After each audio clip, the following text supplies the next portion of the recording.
다음은 이번 회기 특별위원회 소식입니다.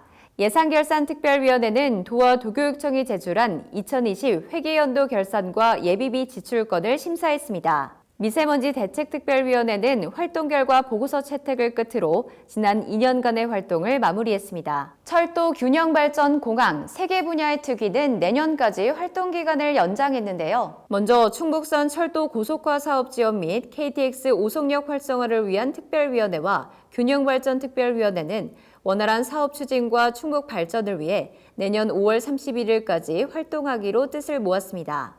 청주국제공항 활성화 지원특별위원회 역시 포스트 코로나 시대 관광 항공 활성화 방안을 마련하기 위해 내년 6월까지 활동할 예정입니다. 이번에는 상임위원회별 활동 내용입니다. 각 상임위원회는 도와 도교육청의 2020 회계연도 결산안을 원안 가결했습니다. 정책복지위원회는 재가노인 지원 서비스 지원 조례안 등 7건의 조례안을 심사했습니다. 행정문화위원회는 문화재 교육 진흥에 관한 조례안 등 조례안 6건과 계획안 2건을 모두 가결했습니다. 산업경제위원회는 중소기업 제품 전시 판매장 운영조례 전부 개정 조례안 등 조례안 8건과 1건의 계획안을 원안 가결했습니다. 건설환경소방위원회는 건설기계 공영주기장 설치 및 운영 조례안 등 3건의 조례안을 심의 의결했습니다. 마지막으로 교육위원회는 교복지원조례 일부 개정 조례안 등 조례안 8건을 모두 가결했습니다.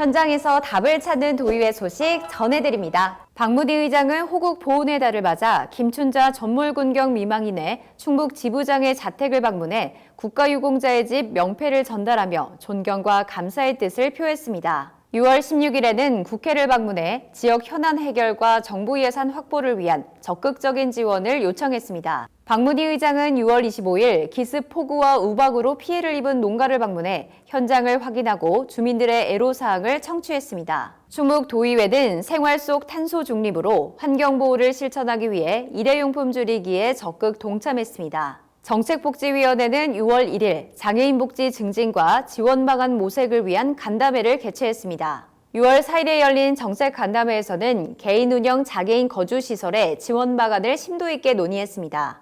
정책복지위원회는 6월 7일 공공어린이 재활의료센터 설립에 관한 토론회를 개최해 다양한 의견을 나눴습니다. 6월 21일에는 어린이 재활센터 건립 예정지를 찾아 준비 사항을 꼼꼼히 점검했습니다. 행정문화위원회는 6월 22일 토론회를 열고 구석기유적의 관광연계 활용 방안을 논의했습니다. 산업경제위원회는 방서강 가속기 부지 조성을 위한 공사 현장을 방문해 사업 추진 상황을 청취했습니다. 건설환경소방위원회는 안전체험관 건립 현장을 점검하고 준비 사항을 확인했습니다. 교육위원회는 6월 9일 진천 서전고등학교를 찾아 충북혁신도시의 교육 여건과 운영 상황을 살폈습니다.